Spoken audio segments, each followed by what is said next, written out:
Hey people, welcome to UK Jazz Dance. So say if you're an ambassador of a dance form, don't you promote positive images and energy of that dance form in text, in visuals or photographs? Well, the key individuals who have written on UK Jazz Dance umbrella term for a number of UK underground jazz and styles or old school jazz dancing, have not promoted a positive image of my art form.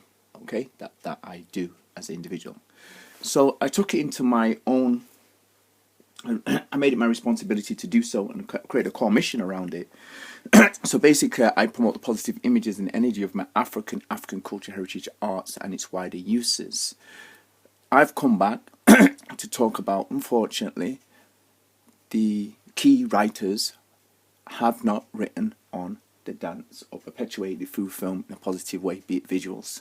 The reason is because they never looked at the cultural heritage, they never drew on people like myself who are consultant for black arts in education, theatre, in festivals, etc. So a number of key events have taken place to do with UK jazz dance, old school or UK jazz dance. There have been a number of events in major international venues, and they have just perpetuated a negative stereotype around this culture. Everybody got that? So I'm one of the people that has identified, created this project. Yes, we can be the voice of expertise of our own art form, and it took time for me to study it as individuals. It's important that people associate, you have to know UK jazz dance, and dance is a PhD subject, it's a master's subject, it's a degree subject. It's something that you study, and many people in respect to learning about UK jazz dance did not study it. I went away and studied, but independently and with individuals. I studied dance.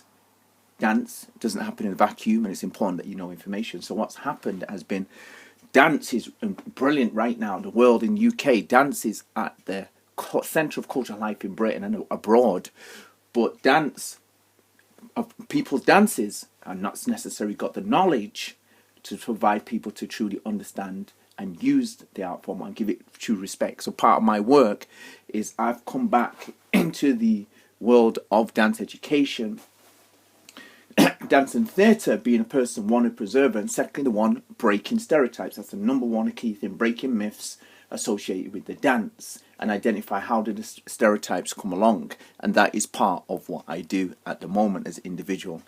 So I'll give you an example. What happened was UK jazz dance, each dancer learnt the dance from the parents, steps of the parents is important. So I studied with a teacher called Thomas Elijah J. Ojueso, this is him, in 1888, is important. And what happens is there's a social learning theory behind the dance. So what happened, African diaspora dancers did not learn it in no dance school, the original dancers, they learnt it through mimicking parents first, their first moves, and they came from different islands and then developed it.